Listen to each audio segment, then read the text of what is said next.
Growing up, I always knew music was what I wanted to do, but I guess I was kind of deterred from that just because of peer pressure, outside influences, and not only that, just lack of love for self. And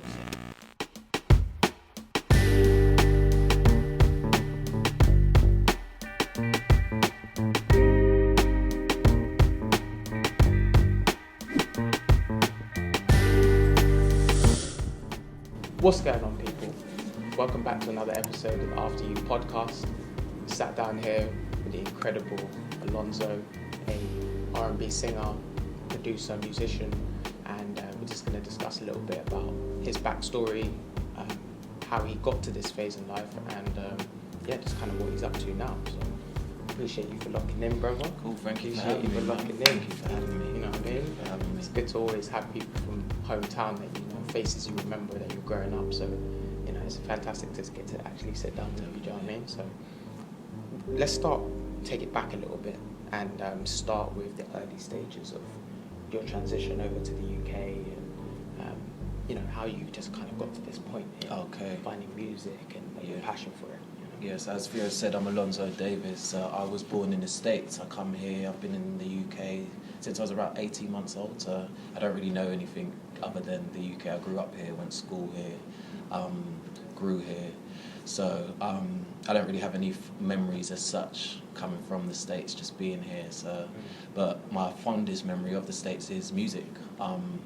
Coming from the States, I was born in New York, Queens. So my family used to listen to like a lot of funk, R&B, soul, like that kind of 80s, 90s vibes. Yeah, so throwbacks. I feel like that's, vinyl. if anything, that's what I took most from coming to the States, and I guess that was the beginning of my musical journey as such. From when I can remember, music's always been my thing. Like I've always been able to express myself creatively, whether it's sing, dance, or whatever. So I just remember from a very early age that was a passion of mine.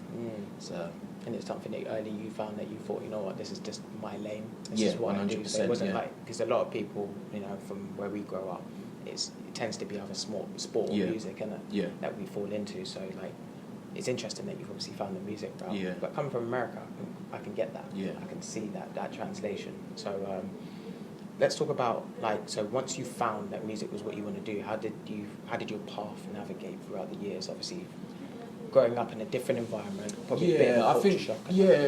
Growing up in a different environment and just growing up in general, just being a young black boy in the community that I'm in and stuff, you know, I feel like, you know, peer pressure and things, you know, can get in the way or deter you from what you really truly want to do, whether it be music, football, whatever. And sometimes I feel like those outside influences you allow to have an effect on you in a sense. So growing up, I always knew music was what I wanted to do, but I guess I was kind of deterred from that just because of peer pressure, outside influences, and not only that, just lack of love for self and a lot of things. So, you know, but whenever I'm going through something, music is my outlet, so it was something that I always came back to, no matter where I went or what journey I decided to take, even if it was different from the path that I knew I truly wanted to be. It always brings me back to where I was meant to be, which is music for me. So that's my outlet, that's my therapy. I use it to vent, to write, to de-stress, you know, when I'm happy, sad. So, So it's an emotional thing. Yeah. It's an emotional connection, and that's a beautiful thing I find about music in general, is that it transcends the physical world. It's something that's just within you. You know, like you hear the sounds, you feel the sounds. Like there's a certain type of way. So like, tell me about some of your inspirations that you looked at and said, like, these are people that, you know, I can see a way it can be done, or even I just like them. Wow, inspirations, there's so many. But I think from my early days, just from being young, it was just like, obviously Michael Jackson, Smokey Robinson, Teddy Pendergrass, Johnny Gill. Like, I'm young, but I'm quite an old soul, so I feel like that's the essence of music, you know, that's where music comes from. Not also, I have a big influence from like reggae lovers rock. I grew up, my grandparents are Jamaican, my mum listens to like a lot of reggae lovers rock, so that was heavily influenced in my music as well, so that's a big inspiration. And not just that, life is the biggest inspiration, I think, for me in music. So that's amazing, bro. Like, tell me more about actually running a career in music in the United Kingdom? Because as we can see, there's so many different ways to do it now. Yeah. Back in the days, it started as, find yourself an agency, get yourself a deal, and get yourself rolling, and like you're at the mercy of whatever happens. Yeah. Whereas nowadays, you see independents, you see freelance people that are like, no, I'll just control my brand, and I'll create my image. So I think now as an artist, you have a lot more control in terms of like where you want to be, what you want to do. Like you don't necessarily have to sign a major deal. Now, like you were saying, not the old-fashioned way, but the old way was you'd seek an agency to try and get a distribution deal, record deal, or whatnot. But I think for me, knowledge. So I went back to university in 2013, and I studied music performance management, and I just wanted to. I wanted to be well skilled and knowledged in the industry I want to be in. Not only that, when it came to working with peers and stuff, I wanted to make sure I was in the know of what my expectations of them would be, they would need to be doing for me as a manager, a company, or whatever. So I just felt like it was best for me to upskill myself, so just learn as much as I could. So I went to uni, did a degree in music performance management. Amazing. And since then I've just been trying to just manage myself. So so I write all my own stuff. Obviously I don't produce or play any instruments yet, but nothing is beyond my my capabilities 100%. So for me it's just about managing my music to a point where I can monetize it, so I don't have to balance, working full time doing music, because music's my heart. That's what I want to be doing, and I just feel like, like in life, if you're not doing what you love, then you're not living. In terms of me on my journey to get there, it's a hard walk, but like the saying goes, anything worth having is worth working hard for. 100%. So right now, I think I'm just trying to maneuver myself in a way to create as much noise, meaning gauge an audience, build my brand and build a rapport, just let people know I'm here, get it if out you know there. what I'm saying. So I live by this mantra in life. I say love is the frequency, like love is my frequency. That's just the frequency, that's how I operate in life. That's my base level, if you know what I'm saying. So that's where I start. So I'm just trying to find ways to you're trying to find ways to your own path. That's right. That's right. Without compromising my morals, integrity, or anything like that. That seems to be a very common thread now. That wasn't really a thing maybe 20 years ago. Is that artists, musicians now are coming up with integrity in their mindset. So they're saying, I'm not just gonna do what you want me to do to make this coin. I think it's important as well as an artist to be authentic and stuff. Especially if you have the power to influence or make an impression upon someone through music and stuff. I think it's important to be honest.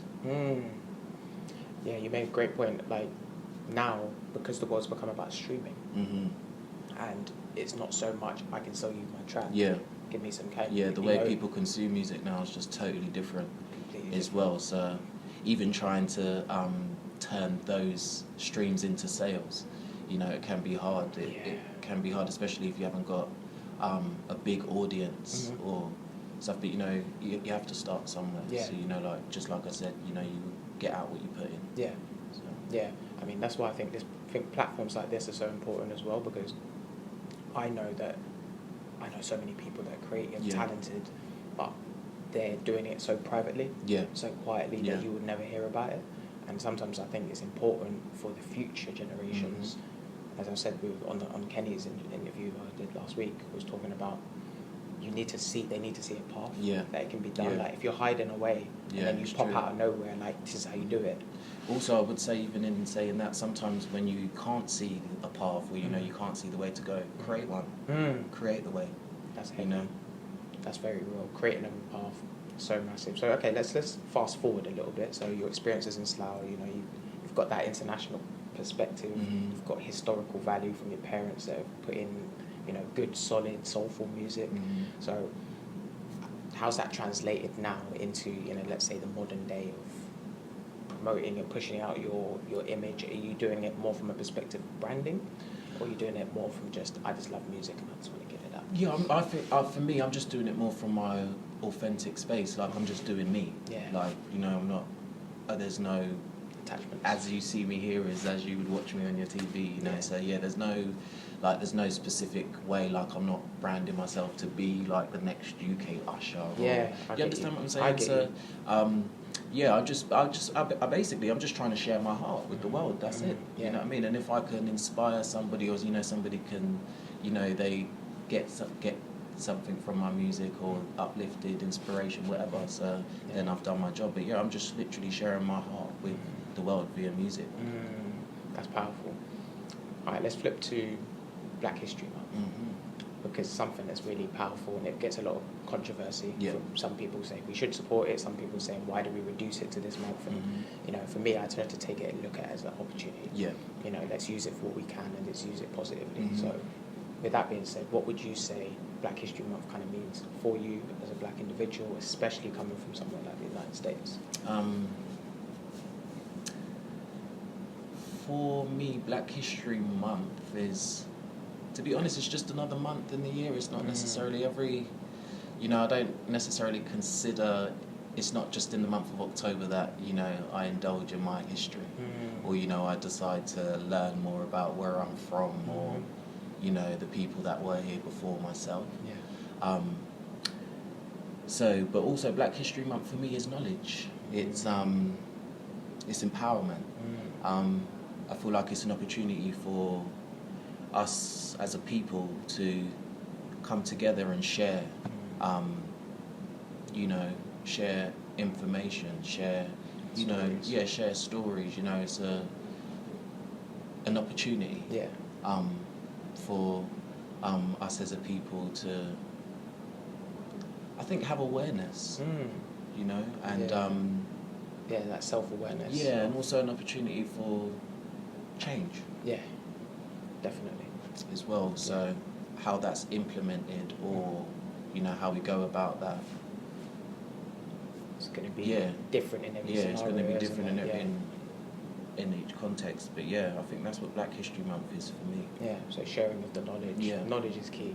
We 100%. Say that a lot of the time. That knowledge is key. Sharing of knowledge is even more key. So, that's great to hear that at least you see it as an aspect of knowledge sharing, which I think is the best way it should be. I don't think that anyone should feel like they're too tied to have to do something because it's Black History Month and what are you doing for Black History? I don't want to see it like that, but I would like to at least pay the respect to our ancestors and family. I mean, we're all ignorant to what we don't know, but I feel like each one teach one. Yeah, that's the best way to do it, I think, because then you can actually affect that person. Yeah, that's heavy. Okay, so we talked a little bit about the history, we talked a little bit about Slough and your genre. Talk with me a little bit about your particular music. And so my music right now, I've got a project out called Frequency, and it's just basically an introduction to me. It's basically just saying, here I am, it's letting you know who I am, what I'm about, in essence, and also giving you a bit of context of who I am as an artist. I'm an R&B guy at heart. Like, if it's not 90s R&B, I don't want it. And I'm young, but I'm quite an old soul. So I feel like that's emulated in my music. Also, like I said, I'm heavily influenced by like the lovers rock genre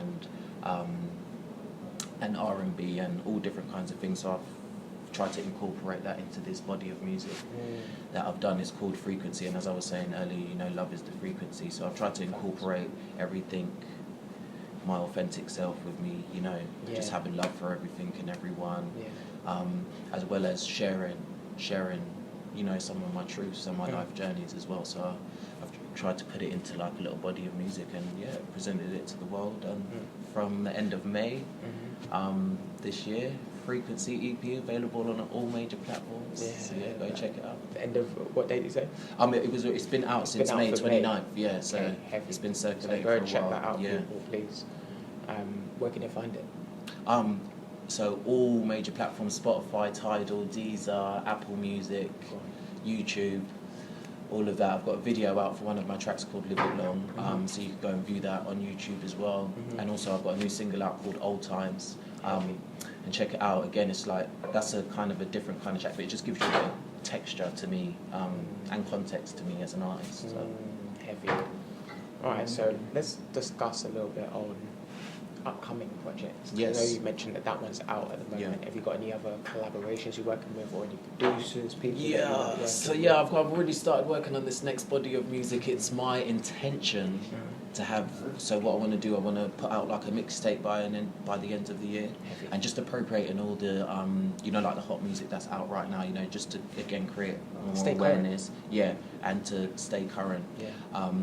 As well. So it's my intentions to drop this mixtape before the year's out. I've also got a project, I've got a song that I wrote, I want to say 7-8 years ago, called Love R.I.P. Basically, and I've got a project coming out, a duet with this beautiful sister called Beatrice Anderson. So I've got that coming out.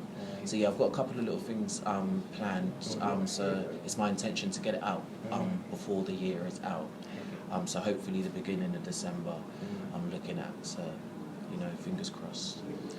Well, I've got my fingers crossed for you as well, brother. It'll come out. So I've got my mixtape dropping before the end of the year, and then I'll have another single out called Love R.I.P. As well as the remix duet with this beautiful sister called Beatrice Anderson, which the world will hear from soon. She's amazing.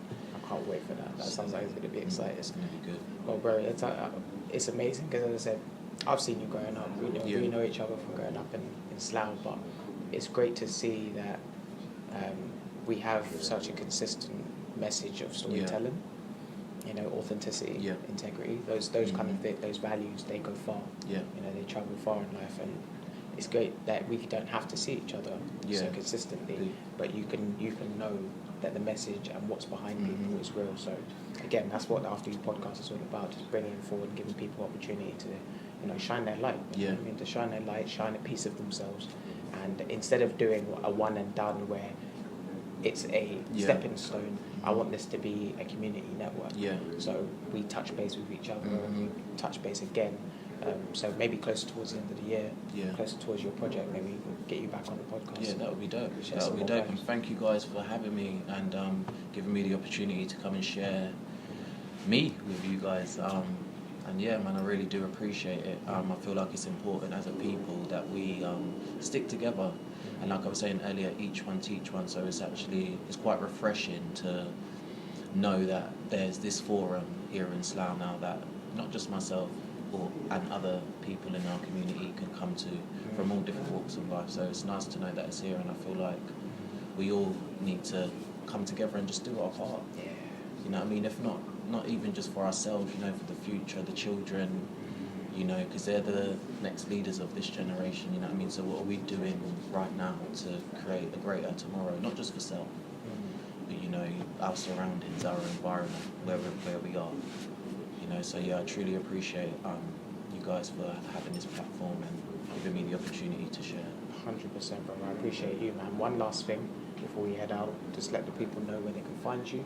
You can find me on Instagram at Alonzo Davis Music. Alonzo Davis Music. YouTube is all the same on all major platforms. Alonzo Davis Music, Alonzo Davis Music. You can find me. I also do mad food, like the food is banging. Alonzo _S Kitchen. Listen. Follow me. Pay attention, man. And I'll just sing, I cook too. Oh Lord. Yes. See, this is what I say. Caribbean man's out here. You know what I mean? So on all major platforms you can find me, Alonzo Davis. Please do, people. Bro. Thank you, man. It's been a blessing. It's been a blessing. Thank you. As I said, we're going to get him back on here again soon, and we're just shouting out the Slough community. You know what I mean? So stay locked in, stay blessed, and we'll catch you on the next one. Peace. So how about we work it out? Let's figure out and talk about exactly what we're doing. Cause you and me, this chemistry and energy is something worth pursuing. Said I can't lie, I can't deny, I'm terrified, oh baby you got me going crazy in my mind when I'm thinking about you. And I want you for my life, but let